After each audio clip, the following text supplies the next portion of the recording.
Good afternoon. This is Erin Wright with the Bureau of Better Aging. We are continuing to have technical difficulties. Our board members are unable to log into the town hall to be able to interact with us. I'm going to go ahead and give a shortened update of the topic areas we were going to discuss today.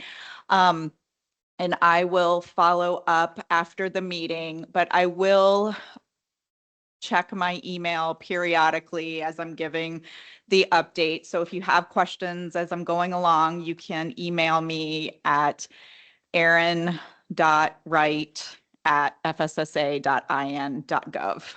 All the board members should have my email. I wanted to start today and share that we do still have vacancies on the choice board. The BBA is working with AARP, the Gov's office, I4A to gather some applicants. So hopefully we will make some progress in the coming weeks to fill the board. Last year at the January meeting, we spent a lot of time talking about the multi-sector plan on aging, which had just been finalized right before the holidays in 2024. As we are continuing to work through our restructure of the BBA and our merger of the Division of Aging with the Division of Disability and Rehabilitative Services, we're really focused on elevating and bringing forward the multi-sector plan on aging, Age Forward Together. While the MPA was approved under the prior administration, we have received a thumbs up from the current administration to move forward with the multi-sector plan on aging. And I'm not going to spend a lot of time going over this today, but I just wanted to kind of reorient us to it and lead into a conversation about our state plan on aging, which we are working on developing right now. So the multi-sector plan on aging is a 10-year strategic roadmap to support older adults across the lifespan across our state. And it's really not just focused on the traditional partners when we're talking about aging services and the aging network, but it's really throughout the development and as we move forward with implementation is intended to bring together non-traditional partners, public-private partnerships, and really try to create a more age-friendly state for Indiana. As we worked through the development of the MPA in 2024, which we did in close conjunction with AARP, there were 5 work groups working on different aspects of the plan. Again, it was very cross-sectional. The plan resulted in 4 key pillar areas, and we are, in an attempt to align our work with our state plan on aging, are really using the 4 pillars that came from the MPA as our foundation. And those are age-friendly communities, reducing barriers, each journey supported, and reframe aging. So next slide. So the state plan on aging is a federal requirement of the Older Americans Act. We submit it every 4 years to the Administration for Community Living, and it really highlights Indiana's goals and objectives on behalf of older adults, their families, and caregivers.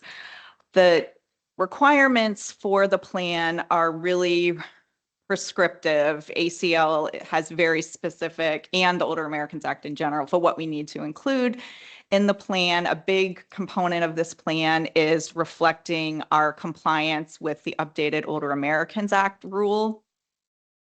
The plan is due this spring. We will be going out for public comment late winter, early spring.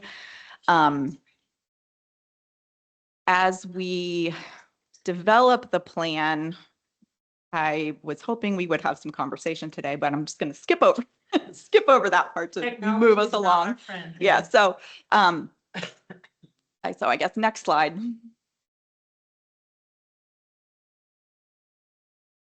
Skip this one.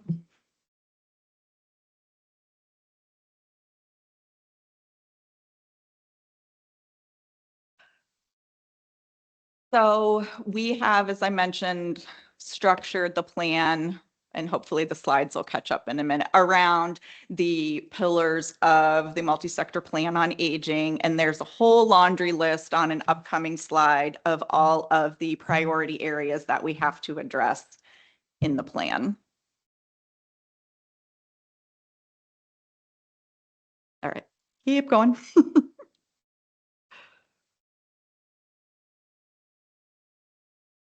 All right, one more. Okay. So, back one.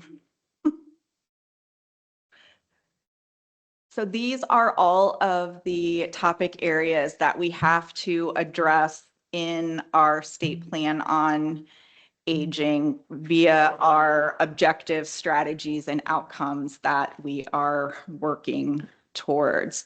As I mentioned, we will be circulating a draft and having at a minimum a 30-day public comment period. We intend to have some in-person and virtual stakeholder engagement sessions to get feedback on the plan.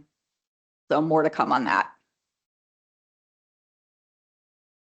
I will go ahead and transition to providing updates on the implementation of Choice 3.0, House Enrolled Act 1391 from last year.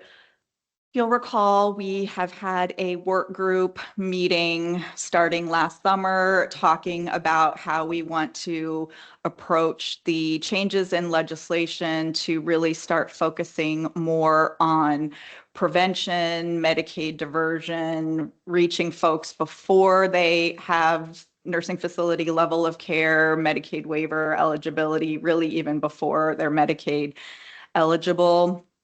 At our last meeting, which was in December, we were really focused on looking at our mix of services and our spending targets and things like cost share and just the overall relationship of choice with the waiver and transitions.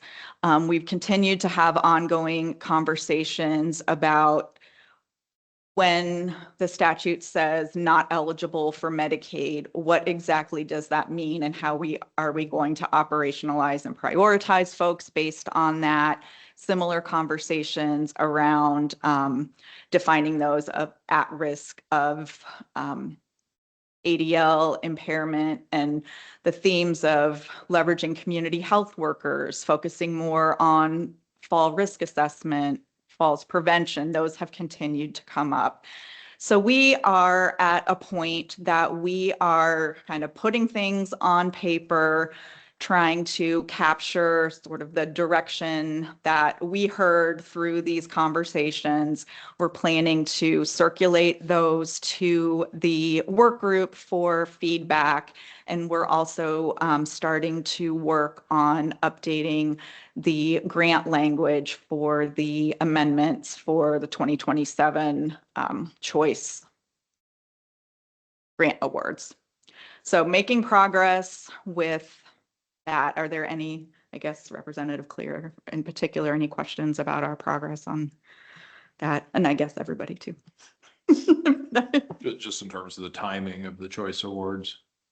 So their current awards are for 2 years. So we're not going to, as we have in the past, kind of had a delay in the beginning of the year, but we will be amending those, but that'll be this early spring. So essentially, we will be updating the expectations for fiscal year 27. And then we anticipate awarding some extra funding just because we had to lower this year with all of the technology costs. So we'll be able to push some of that back. Oh, because of the CAM CAM, mhm. replacement. Yes. Yep.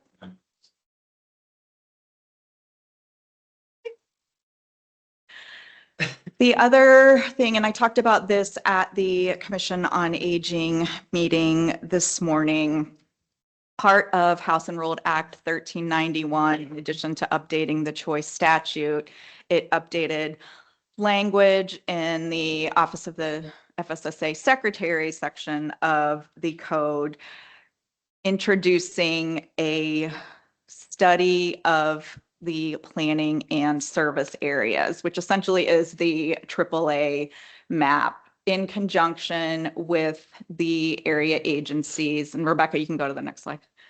We are starting the process to conduct a study and prepare a report to come up with recommendations for realigning and consolidating the planning and service areas. We have, as far as I know, you can go back one, Rebecca, not done any kind of comprehensive review of the planning and service areas since they were introduced in the mid-1970s. And the structure of having planning and service areas comes from the Federal Older Americans Act. So we are going to be, let me find my notes just to make sure I cover everything. Beginning the process again in conjunction with the AAAs and also as outlined in the statute in conjunction with the Choice Board as well as the Commission on Aging over the next year. And I'm going to share a timeline on the next screen, or I guess we'll jump there now. Focus on conducting that study, and part of that will be updating the interstate funding formula, which is the formula that's approved by the administration for community living through our state plan process for distributing funds across the different areas. As we all are very well aware, populations have changed. The system of long-term services and supports has evolved, is continuing to evolve. If we're looking at our current structure with 16 regions, there's really not a lot of alignment in distribution of resources. All of the AAAs are held to the same administrative requirements, quality requirements, expectations, and we have some regions that are receiving 2% of the overall funding, and our largest is over a quarter of funding. So there's some challenges within that. So this is really an opportunity for us to look for efficiencies, try to focus more on sustainability, and really try to better support collaboration and coordination. So at this point, I just want to say that we don't know what the map is going to look like or what the outcome of this study is going to be. I anticipate some sort of consolidation and the reduction in the number from 16 down to potentially 5, 7, 8. I don't know, but definitely anticipate a reduction. And I mean, I appreciate you saying that nothing has been predetermined, because I think that's essential to giving the process credibility. Right. Because, you know, I certainly didn't have any map in mind when I authored 1391. And I know that, you know, all of the stakeholders just want to have an open, collaborative process.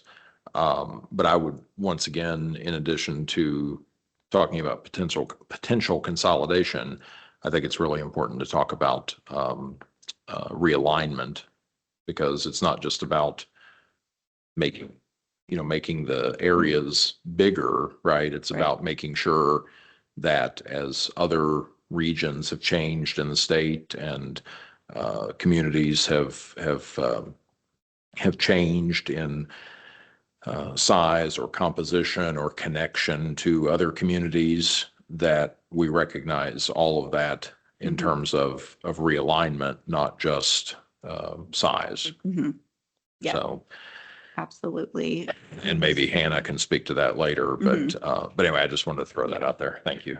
And there's two processes, and when I've tried to map this out, I tried to divide it somewhat into, there's a process we have to go through with federal and state requirements related to the creation of the map and the division of the state of Indiana into different regions by county. So that's one part of the process. And then the second part of the process is actually designating a local public or private nonprofit to serve as the AAA for the designated planning and service area. So this is a very aggressive timeline and it's tentative. So just wanted to preface this conversation with that. But we anticipate over the next year really focusing on the analysis, the study, and part of that is looking at the interstate funding formula for how the funds will be distributed. Sorry. Go ahead. I'm having a little trouble seeing it. I know people on my right are having trouble seeing it. Would you mind running through, not necessarily every date, but kind of hit the high Sure. points in terms of verbalizing the dates, please? And I can't see that at all, so let me. I printed it out for this very reason.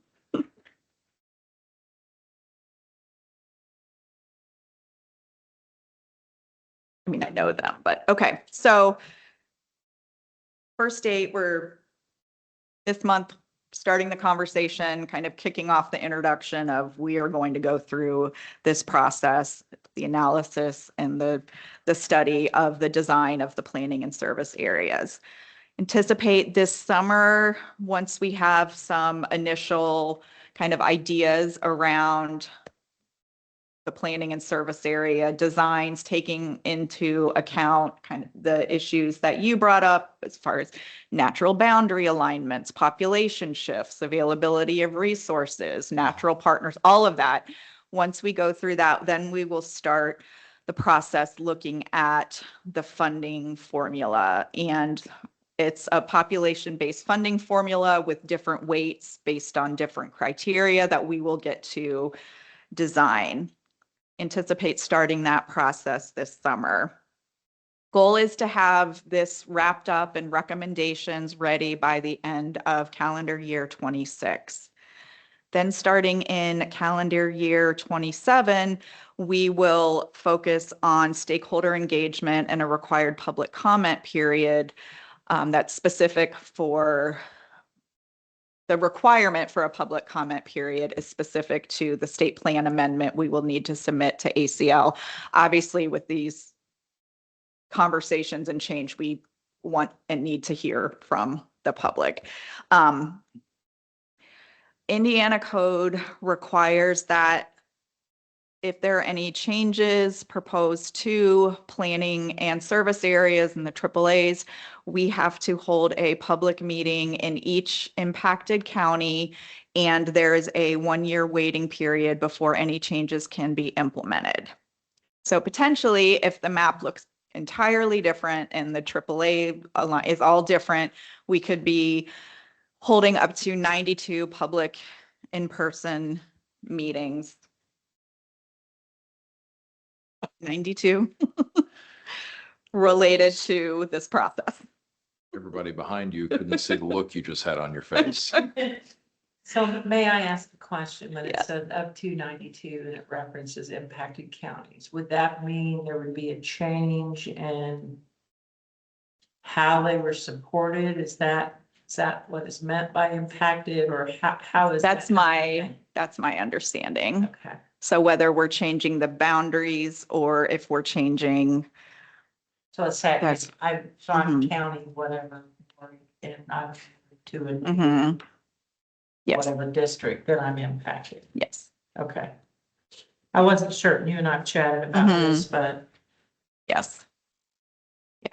Okay. So up to, we so anticipate that'll take a little bit of time. Some, for logistics and physically getting out to all of the counties.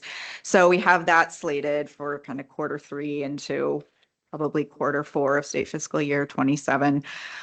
We do have to, as I mentioned, submit an amendment to the Administration for Community Living to update our planning and service areas and particularly the funding formula.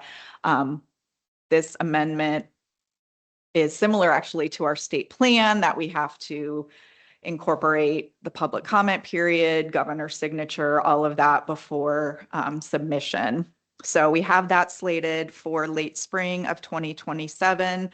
Around that time will be the kind of launching probably externally of the IDOA competitive procurement process to designate either a public or a private nonprofit to serve as a AAA for each of the planning and service areas.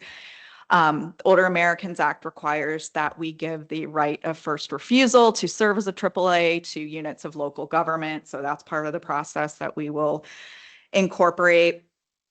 IDOA procurement processes can take anywhere from 15, 18 plus months. So this is aggressive for that process starting in July of 27. Because there is the designation process and the IDOA process that we'll be going through, that works out nicely with the 1-year waiting period that we have to do anyway before we implement any changes. All this being said, if all goes according to the tentative timeline, we will be able to go live with grants for AAAs to serve the updated planning and service areas at the beginning of federal fiscal year 29, which is October of 28. So it's a lot. I think with all of the population changes and system changes and everything going on, this is a really important time to ask some hard questions and look at our structure and look at how we're allocating funds. And are there any questions? I'll share the slides as well. Thank you. No questions, but I would like to compliment you on the timeline, and I love the layout showing the overlap, federal and state requirements in reference to code. That's quite helpful for me. Thank you. I did have an iteration where there were lines, because none of these are just that short, but then I tried to make it readable, so. Thank you.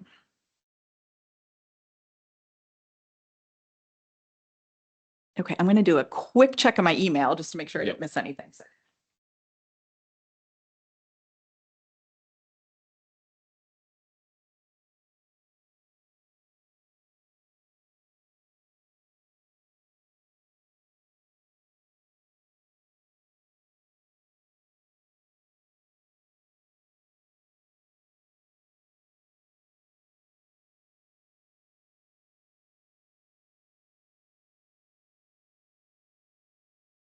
Okay, no questions.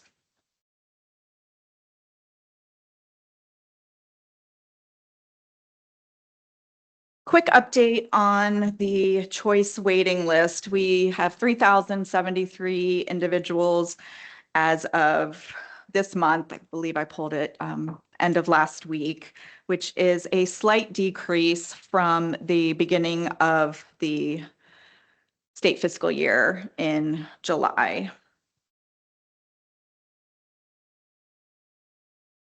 And then I have some information on the health and wellness and pathways waivers. And again, I will send these out because it's hard to read, but there are, as of December,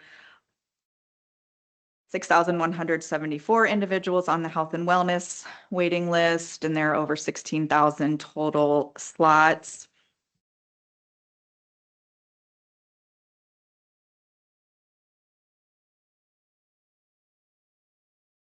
For the reserve capacity, this data is from November because the updated invitations will go out the third Thursday of the month, third Wednesday of the month, which is next Wednesday. So this number will be updated next week. And then pathways, there are 10,405 waiting out of 39,842 available slots. There were 302 invitations sent in December. And then again, There. yes, Sorry, go back, because I think the way you're saying it is, you said there were 10,000 what out of 39,000 available slots? we have 39,842 total slots. Right. And But- then on the waiting list, there's 10,405. Did I Right. say it wrong? No. Okay. But it's, it may be a little bit confusing because what we're saying is that our total number of slots for which we've been approved is 39,800, right? Yes, And for pathways. for pathways, right, for the pathways waiver. And almost all of those slots are now taken, except for those for which invitations have been issued at this point, that some of which may become available again, right? Yes, so there's reserve capacity, which are slots that are set aside, reserved essentially for individuals going into assisted living, individuals that are transitioning from the health and wellness waiver to the Right. pathways waiver. So there's the reserve capacity, and then there are invitations that are sent to those on the waiting list. Right, but the reserve capacity is that 3,000 plus number, right? For pathways, yes, Yeah. 3,138. What I'm getting at is that it's not 10,000 out of 40,000, I'm rounding.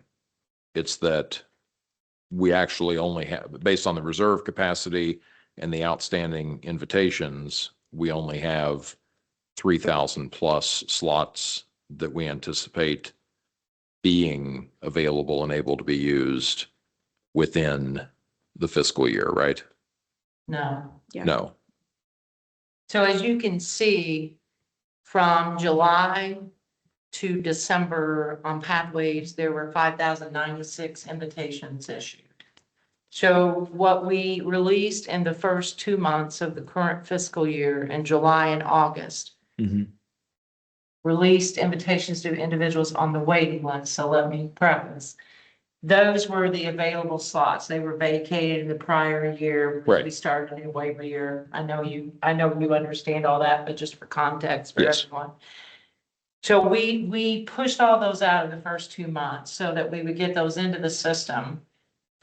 And then we also knew that we had some slots, there's a timing issue. If someone vacates a slot in the last 2 months of a waiver year, we have to allow, I think it's 60 days or so beyond the waiver year for them to verify that the slot is actually vacated. Right. So we had another subset that we were following. So you saw that larger release again in October. So those were all vacated slots. Then what you see in the other months are what you referred to. Now we've given out theoretically all the slots that we started the year with that we Right. knew were available. And those are the ones that have been rescinded or declined by individuals. And so we should see a little bit of a bump because we'll be hitting that 180 days for those July and August invitations.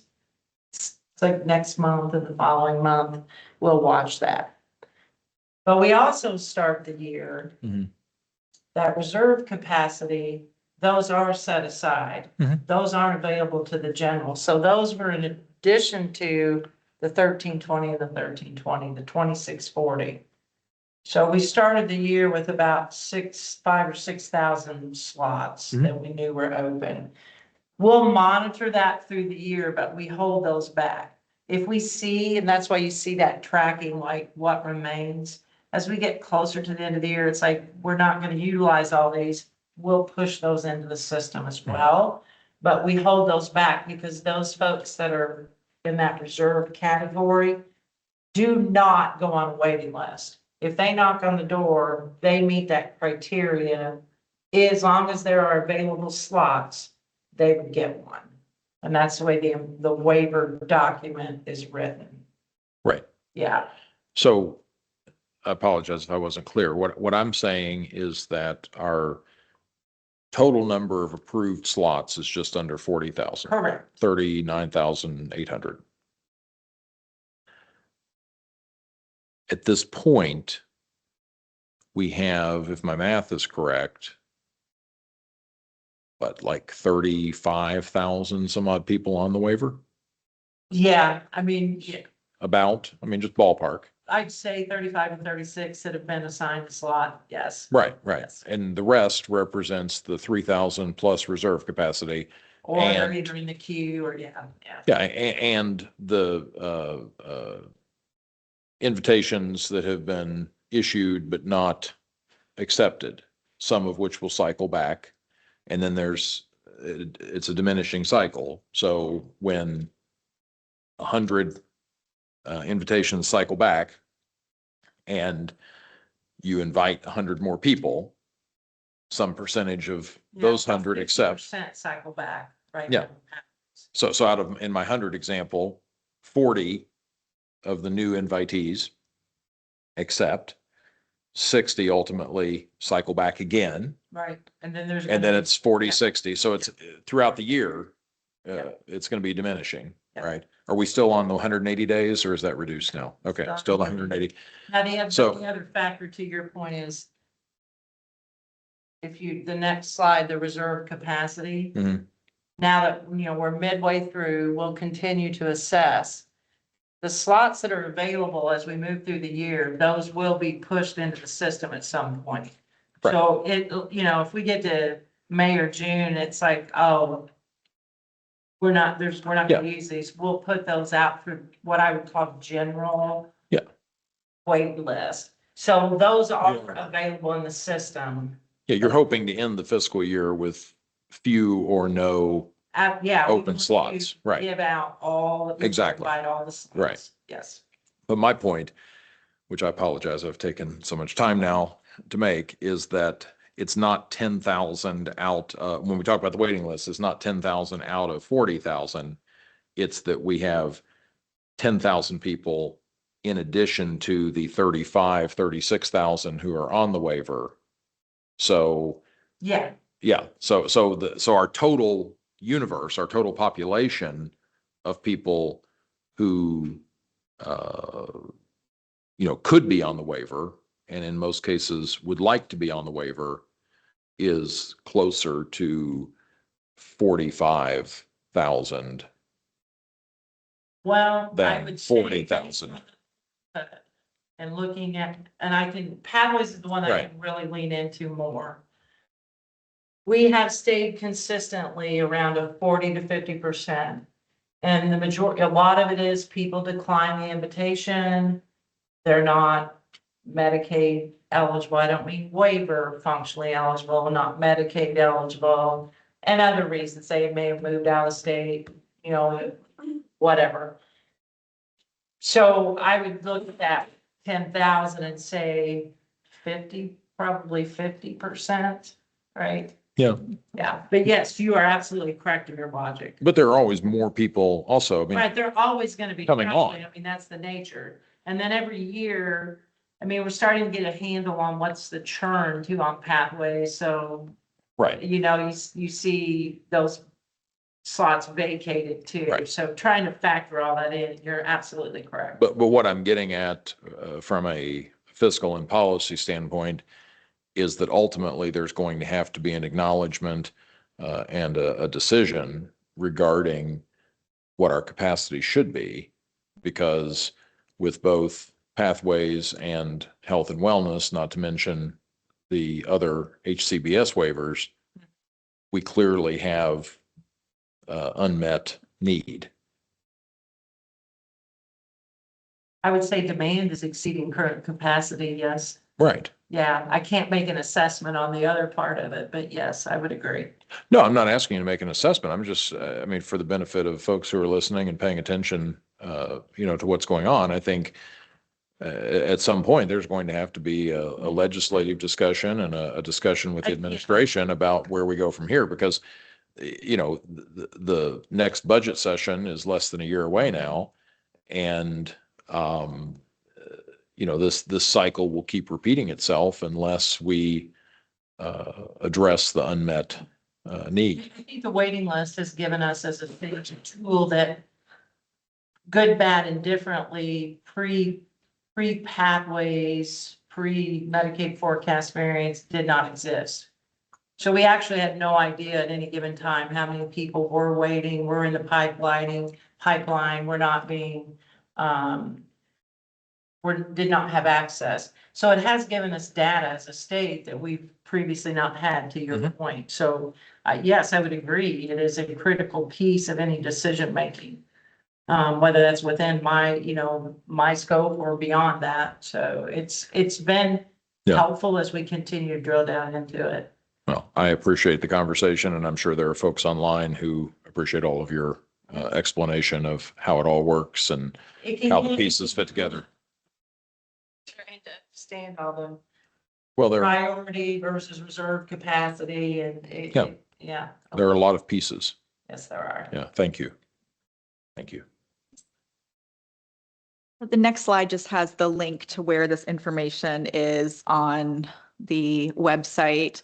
And then the last item I wanted to mention is the FSSA quarterly financial review is on Friday, January 30th in the auditorium here across the hall. We also will be streaming live. Encourage as many folks that can come in person to please come in person.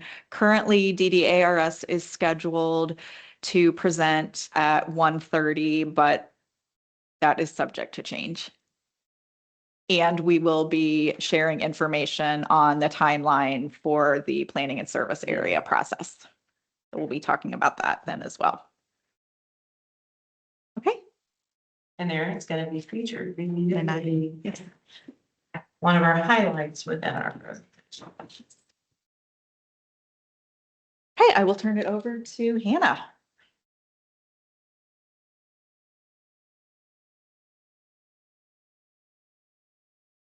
Alrighty. I am Hannah Carlock with the Indiana Association of Area Agencies on Aging, and kicking it off with a federal update. Typical federal update, pretty negative. We're looking down the barrel at a government shutdown. So they need to get their act together before January 30th. They are making progress, but it's January 15th. So we are currently urging congressional leaders to protect and increase our Older Americans Act funding. In brighter news, we have the yellow dot, which Representative Clear. This is my yellow dot packet. You can put it on your car. Kelly, do you want one? I think I can get one. Yeah, I think you have the hookup. So we have been working.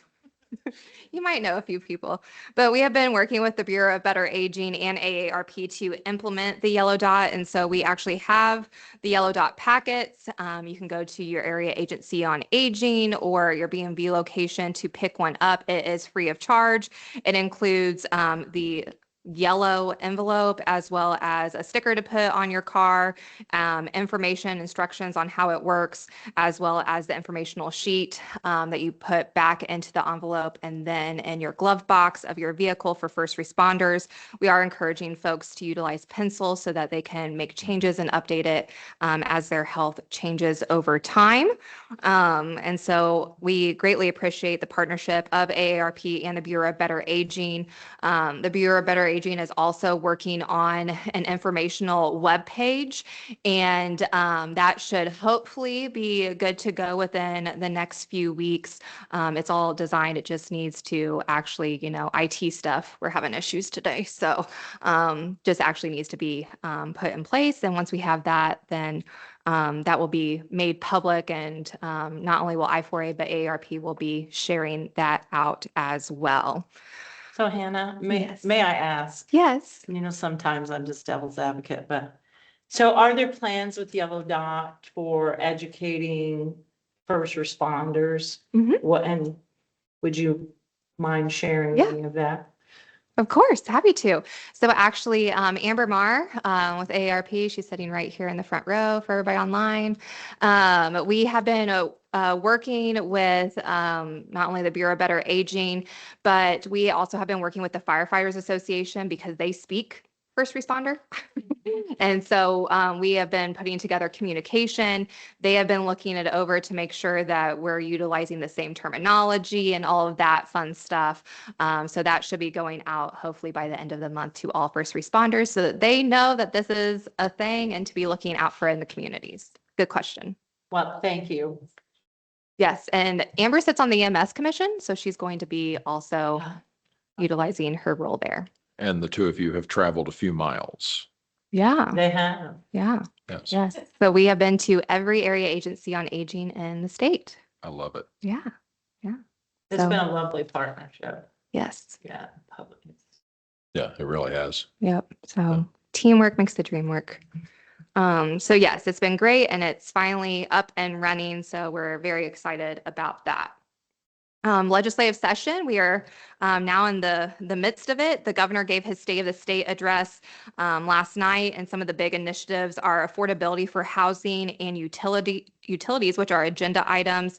So the housing bill is House Bill 1001, and the utility bill is House Bill 1002. House Bill 1003 also streamlines all of our various boards and commissions, and currently the Choice Board and the Commission on Aging are safe.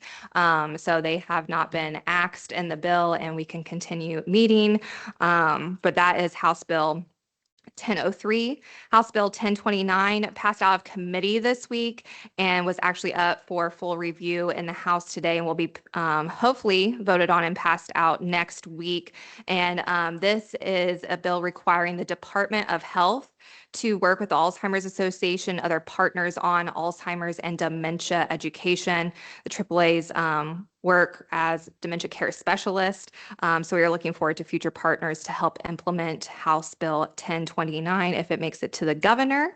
And then there are other various bills. So Senate Bill 222 seems to be the FSSA agency bill, and that does put into place how FSSA is currently working. So right now we have rebranded to the Bureau of Better Aging.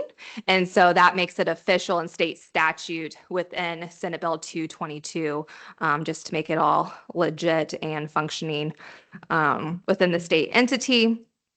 And then there is Senate Bill 275, which pretty much just states that if you are utilizing a Medicaid waiver, any kind of home and community-based service, that it actually is cost neutral when it comes to either being in an institution or a nursing home facility. So just making sure that we are staying in with federal regulations of cost neutrality.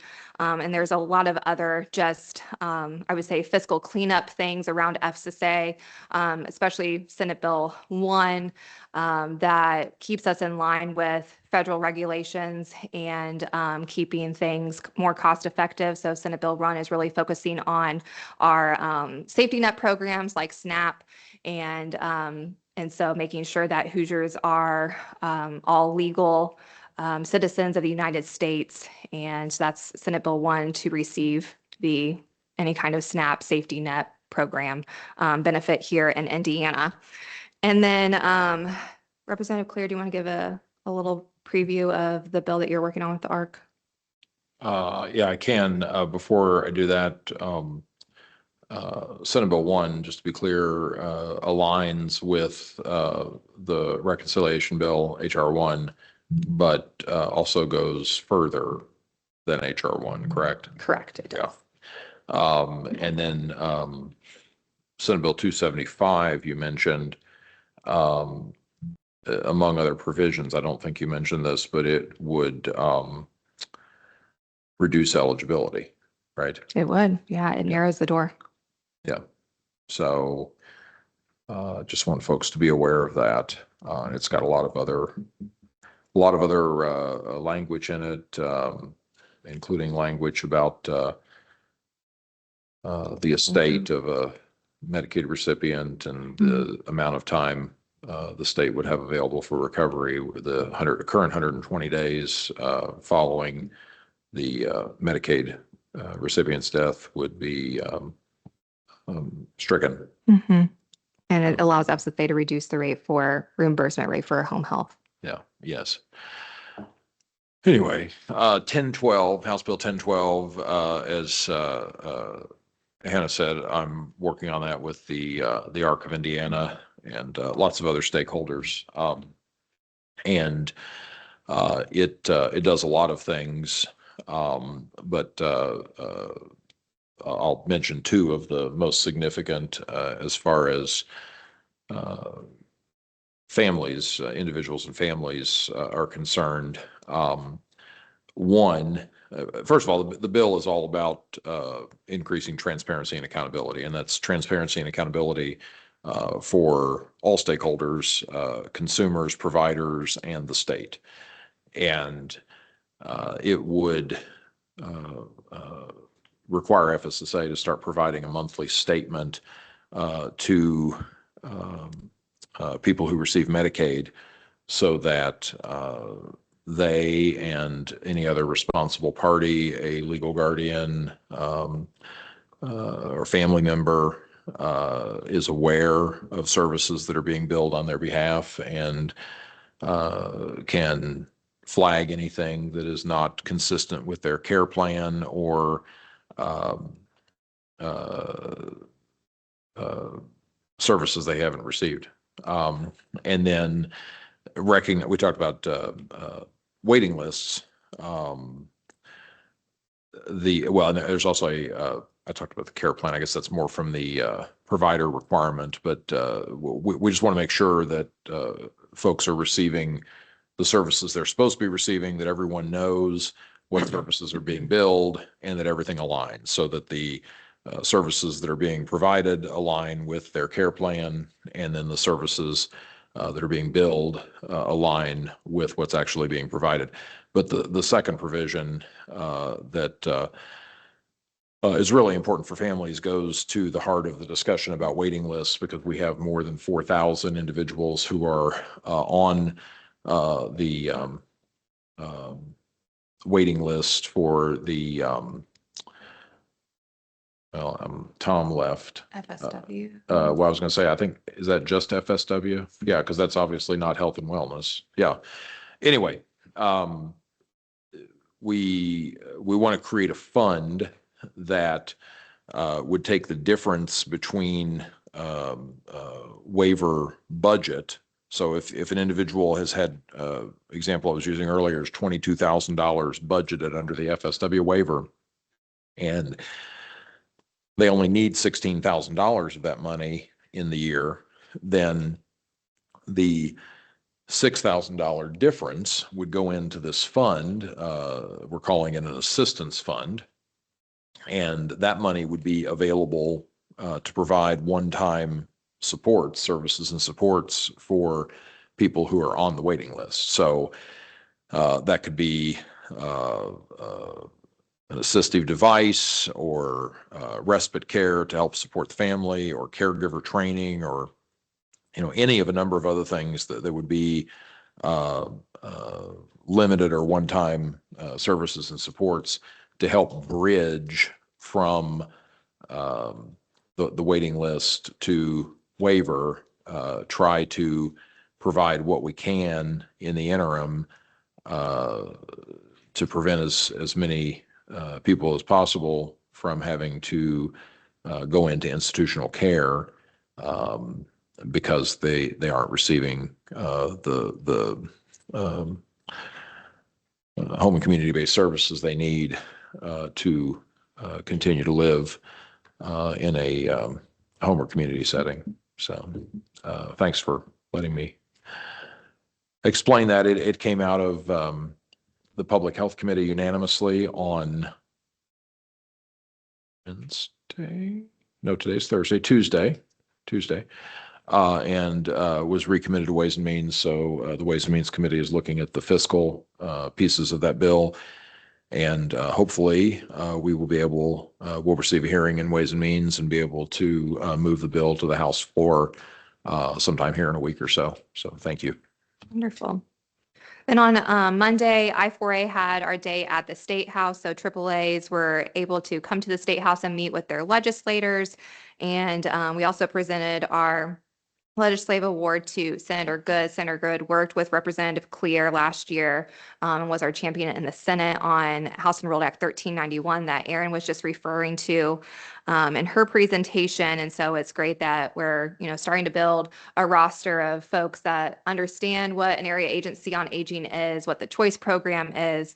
So it's great to have friends in all of the chambers, both chambers, to work with Representative Clear, since he's the one that actually gets the ins and outs of the Medicaid and choice programs. Our main communication with legislators is we are an aging state. So by 2030, 1 in 5 Hoosiers will be 65 and older. So there have been several legislators that have been touting all the dollars that we spend on services like choice or home and community-based care is a dollar not going to students and our schools and education. So we are going to have more Hoosiers outside of the classroom than in school, and AAAs are here to help and meet the needs and partner with the state. Rural health grants, the One Big Beautiful Bill passed out of Congress and signed into law last July, included rural health grants to help with access to care. So the Department of Health is this week putting on regional meetings to educate community partners about this grant opportunity, and AAAs have been attending those meetings to see how they can be that community partner and help with access to care and transportation, et cetera. Membership for the Choice Board and the Commission on Aging, Amber, Mar with AARP and myself have been working with Erin Wright on trying to get more people involved, and hopefully we can start getting a quorum and more people attending the Choice Board and Commission on Aging. So Amber's been working really hard about getting those applicants lined up, and we're writing recommendations and getting those submitted to Erin and the governor's office. I'm happy to take any questions, but that's all I have. Okay. You take over from here.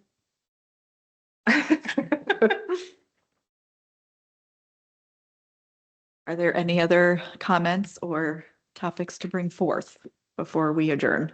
Hannah just mentioned the applications for the choice board. You might give a little more detail on where we are on filling slots, because I know we have other nominations as well. Yes, we have submitted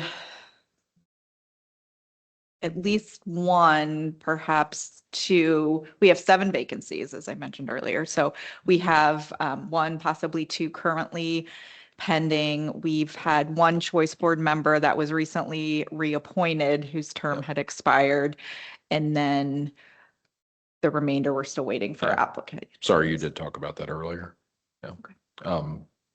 Yeah, soon we will have a quorum and technology that works, and We will it'll be work to fantastic. figure it out for the next meeting, which is March, 3rd Thursday in March. Great. Okay. And I will Erin, follow up with I these. missed the first part of the Commission on Aging, not this meeting. Did you provide an update on your staffing in Bureau of Better Aging? You've filled some positions. I think there's some key things that people might be interested in. Okay, I did say that in the commission. I didn't hear. So I will say that. So we are moving forward, making progress on our reorganization as we form the Bureau of Better Aging as one of the 4 divisions under what will be the Division of Disability, Aging, and Rehabilitative Services, DDARS.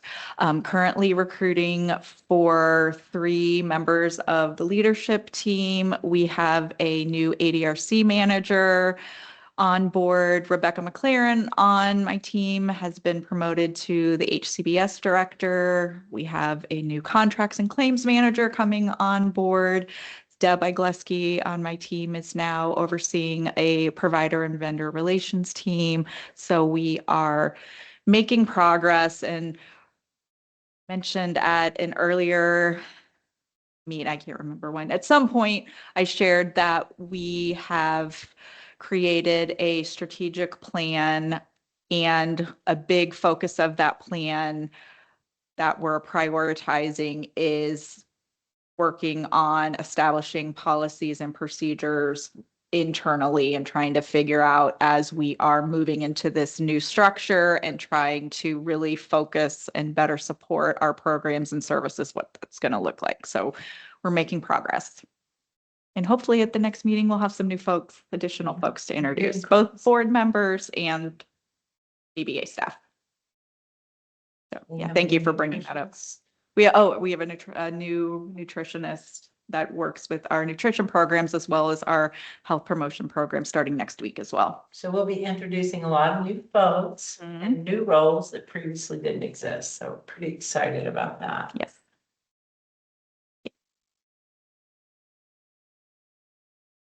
And I do also thank AARP and I4A for all of their work in making the yellow dot happen. So Well, I've said it before and I'll keep saying it. I really appreciate all the collaboration we're seeing, I think, among, it's been great. yeah, among I4A and AARP and what are we calling it? The Bureau of Better Aging. BBA. Yes. BBA, yes. Still getting used to it. Keep calling, Same. we need to call it the Division of Aging, but yes. But seriously, the collaboration among the three is pretty incredible, and you all are accomplishing a lot. So I really appreciate it.